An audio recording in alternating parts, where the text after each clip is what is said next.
Hello అండి. ఈ సంవత్సరం రథసప్తమి జనవరి 25వ తారీఖున వచ్చింది. మీలో ఎంతమంది రథసప్తమి చేసుకుంటూ ఉంటారు? మేము చక్కగా రథసప్తమి ఎవ్రీ ఇయర్ చేసుకుంటూనే ఉంటాము. రథసప్తమి చేసుకోవటానికి మనము చిక్కుడుగాయలతో రథం చేస్తాము.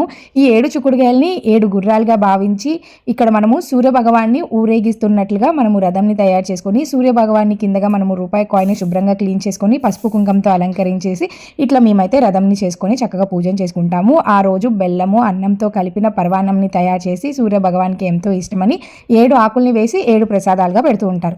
మీకు తెలుసా మరి ఈ పద్ధతి అంతా కూడా నేను చిన్నప్పటి నుంచి ఇది చేస్తూనే ఉన్నాను కాబట్టి నాకు తెలిసినది మీతో షేర్ చేశాను. ఇట్లాగా పళ్ళెంలో పూలతో అలంకరించేసిన ఈ రథాన్ని మొత్తం కూడా చక్కగా పసుపు కుంకంతో కూడా అలంకరించేసి చూసారా రూపాయి కాయన్ని అలంకరించేసి మనము రథం మధ్యలో పెడతాము. రథాన్ని అలంకరించడం కోసం చిక్కుడు ఆకులు పువ్వులు వీటన్నిటితో మనం అలంకరిస్తాము. అలాగే సూర్యభగవానికి ప్రసాదంకి మనము చిక్కుడు ఆకుల్లో బెల్లంతో తయారు చేసిన పరమాన్నము చెరుకు గడ ముక్కలు అలాగే రెగ్గాయల్ని కూడా వేసేసి మనము ప్రసాదంగా ఇట్లాగా సూర్యభగవానికి పెడతాము తులసి చెట్టు దగ్గర. మీకు నచ్చిన వీడియో నచ్చితే లైక్ చేయండి.